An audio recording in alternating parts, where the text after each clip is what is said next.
Hey gang, this is Mike with my Real Estate Dojo. Today's lesson is about detaching the seller whenever you negotiate with them to be able to get the best deal. So let's dive in and get started, gang. Alright, today's lesson is about how to get the deal by detaching the seller from their situation or their problem so they're not so emotionally involved in the situation, okay? So they're able to answer your questions openly. Let me give you an example. In my seller questionnaire form, there's a question why I asked the seller, Mr. Seller, tell me how many months is the house behind? Now, please notice this question. I didn't ask the seller, Mr. Seller, how many months are you behind? Okay. What I did say is, Mr. Seller, tell me how many payments is the house behind? Okay. Or I'll ask a question like, are the house payments current? I never asked the seller, are your payments current? Because what I'm doing is separating the house from the seller. A lot of times when sellers are distressed or they're going through emotional financial hardship or emotional distress, if you're able to separate the problem from the individual, they're able to reflect back and answer you honestly and correctly, and maybe sometimes a lie will spark up in their mind, okay, that this may not be a great deal, or realize the problem they're actually in, okay?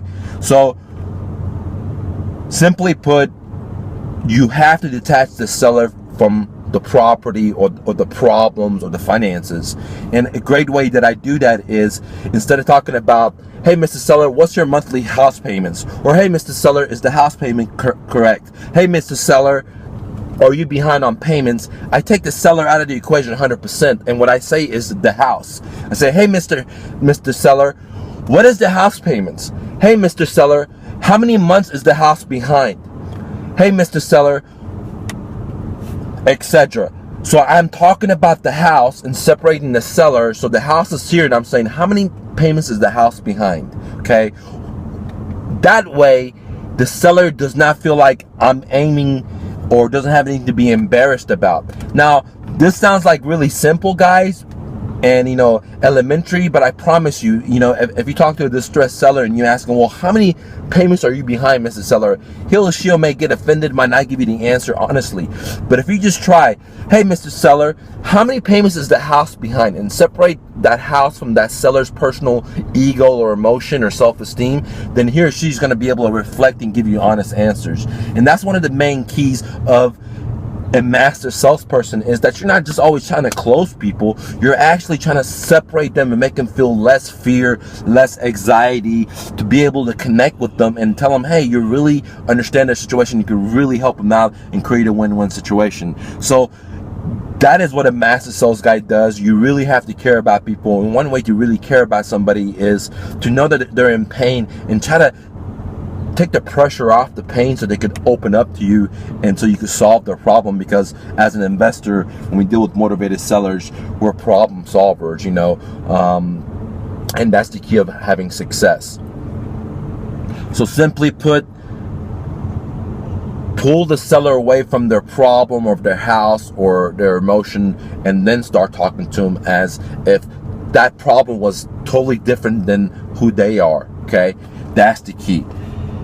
That can happen in negotiation. For example, if I tell a seller that, hey, Mr. Seller, your house doesn't have equity, and the seller says, yes, my house does have equity, I don't sit there and argue with the seller or tell them no, how they're wrong, because there's three types of words. We have words that basically says, hey, Mr. Seller, I'm on the other side. There's the type of words that says, hey, Mr. Seller, I'm on your side. And there's a type of words that says neutral. So if I don't agree with the seller, I just stick with the neutral words, and I only stick with the words that I agree with the seller. I do not use words that I don't agree with the seller, because it doesn't do any good for me or the seller, or for me to get the deal, because those are words that separate us, and the goal is to unite us, create a win-win situation for us to be able to get the deal, guys. Okay, so if I tell to the seller, hey seller, your house doesn't have equity, for example, and the seller says, no, my house has equity, then what I do is I separate him from the situation and say, okay, Mrs. Seller, if I went and bought your house, or the way I do is when I buy your house, I'm gonna have to pay closing costs, I have to pay a realtor fee, holding fees, and basically help him understand all the fees he has to pay without putting him in the situation or in the spotlight. I actually transfer the light into me and say, okay, when I buy your property, now I gotta put this much in repairs, I gotta do this, I gotta do this, and by the time I sell and I do all the numbers, I'm gonna lose this much money, which basically is a reflection of how much money they're gonna lose. But I don't say this is gonna happen to you. I make it like, hey, if I bought the deal, sure, you have equity. Okay, sir, if I bought your deal and I did this and I did this and I did the repairs, holding X, Y, and Z, by the time I do all this, I'm going to lose all this money. Oh my God. And it's going to help them reflect that, hey, this is their situation and I haven't bought the deal yet. Hey guys, if you like these videos, please share, please leave a comment, please subscribe. I will get back with you as soon as possible. Go out there and hustle. Don't listen to the naysayers. The grass is so green in America. If you're willing to hustle and bustle, if you're willing to go out there and put the dirt in, if you're willing to read books, if you're willing to go to seminars, if you're willing to listen to these YouTube videos, if you're willing to go knock on doors, if you're willing to cold call, if you're willing to tackle your fears, you can do anything in America. Gang, go out there and make it happen for yourself. This is America. You can do it. I believe in you. Have a great day.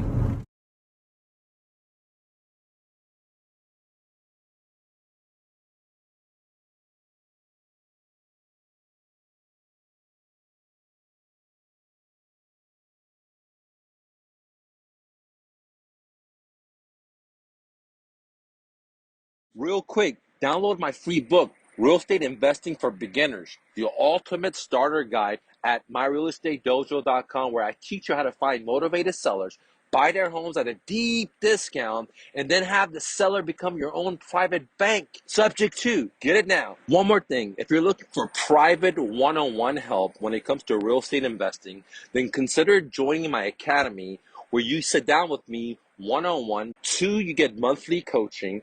3, you get access to my best-selling courses. 4, you get access to my video library, and then the list goes on for just $97 a month.